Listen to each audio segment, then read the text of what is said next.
Hey everybody, welcome to Obscurities in Miniatures, and it's Friday, which means I bring to you yet another Obscurity in Literature. Today we actually have something game related, believe it or not, from this wonderfully grisly and disturbing cover. We have MÖRK Borg. So MÖRK Borg is a very Swedish sounding name for a book that comes to us obviously from that neck of the woods. But one of the things this book has in spades, it's actually a role-playing game, believe it or not. But one of the things I absolutely loved about this is this description, I think, sums it up quite appropriately. A doom metal album of a game, a spiked flail to the face, rules light, heavy everything else. And absolutely, for better or worse, that is a very apt description. So you get a real quick explanation of what's going on with the world, and it is a very Dark Souls-like, very grim, very black, very bleak style game. And one thing I would really, really suggest, even if you're not going to actually play the game, I think it's got a lot of interesting nuggets and hooks waiting for you. So like right from the get-go, you have all sorts of tons of various charts for rolling off of, whether traps and devilry, corpse plundering, occult treasures. And I love that the typesetting on this book is constantly switching and changing as you go. Things are, the typesetting is offset, everything's kind of crooked, the spacing is off. And for as black metal as they say it is, it feels very punk aesthetic as well. And I enjoy that. So as you get into the background of what's going on with the world, it has a lot of lore. You have a quick rundown of the areas that exist within the world of MÖRK Borg and what that is. Galgenbeck is the city that most of this takes place in. You get into the whole Shadow King. Again, you have constantly different fonts getting used and very interesting looking art. Obviously, I don't want to spoil too much of it for you, but this is about where we start to get into the actual game rules. As you create your characters, and then the various weapons that you get to roll for. This is the item selection screen, basically, where you're rolling a d10, and that is the kind of weapon that you are going to start the game with. Zweihander!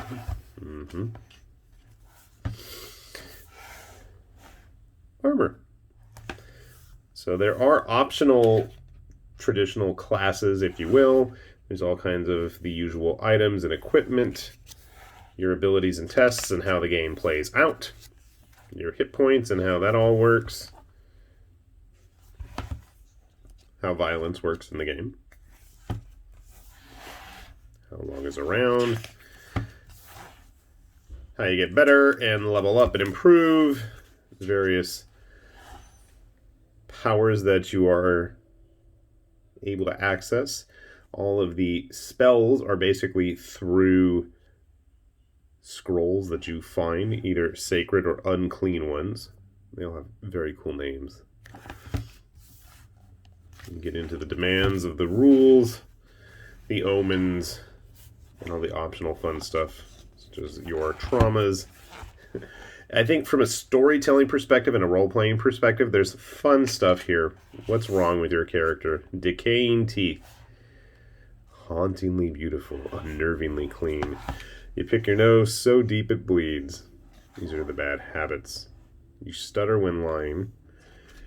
Unable to get to the point, and you've never actually finished the story.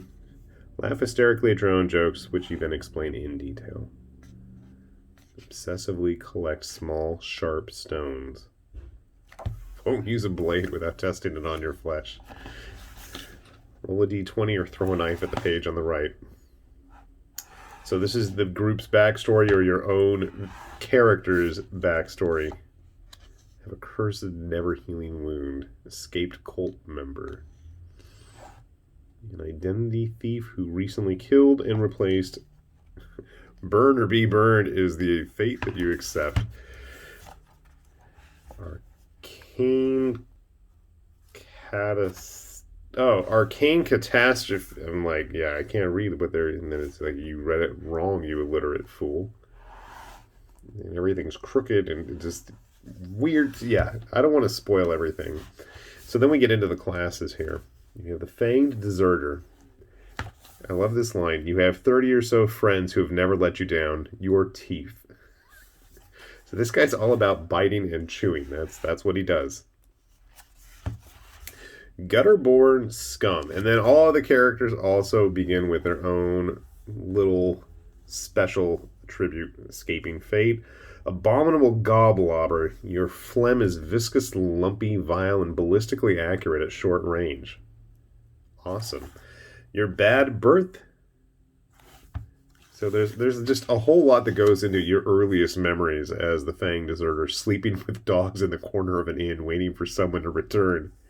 Suckling a wolf in the wild of Bergen Crypt.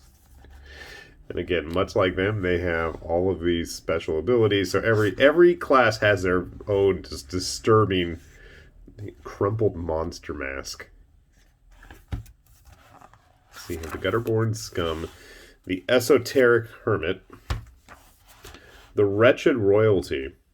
This is a fun one because, so like the others, you have your ability, but then on the side of the page, they have a chart to roll off of. There's so many different charts in this game. Things were going well until I rolled a 2. Your caravan kingdom of Tveland fell into penury, and Thelia demanded a gift of noble blood.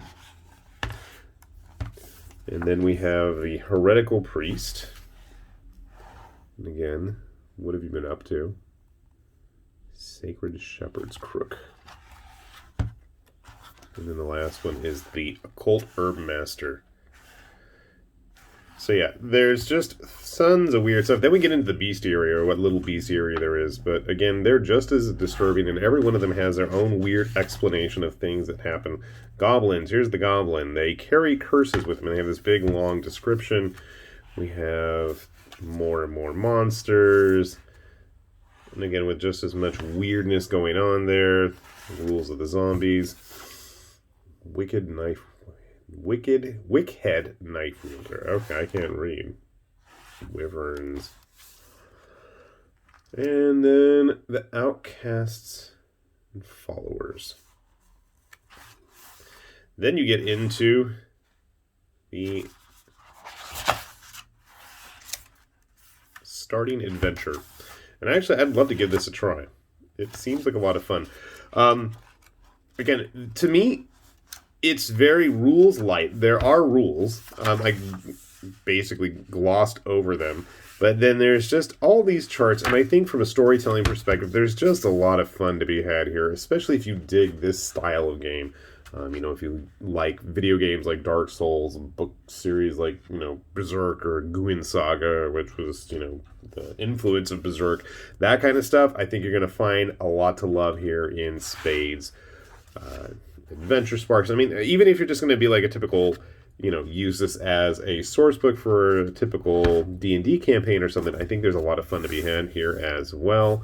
We do have a quick index of everything and a quick rules breakdown as well in a nice, conveniently sized little package with a nice little ribbon on there as well. So, something different. Something very different. I mean, I could see this ostensibly kind of upsetting people with its very dark and bleak theme, but if you're into that kind of thing, I think this might be one worth tracking down just to give it a shot, but also just for the resources that it could help provide. So we'll put a link down below if you guys are curious. If you're brave enough to check that out, I recommend that you do, because if you dig this kind of stuff, I think you will quite enjoy it. With that said, it's been High Lord Tamberlane with Obscurities and Miniatures, saying thanks for watching, and we'll see you back here soon. Bye-bye.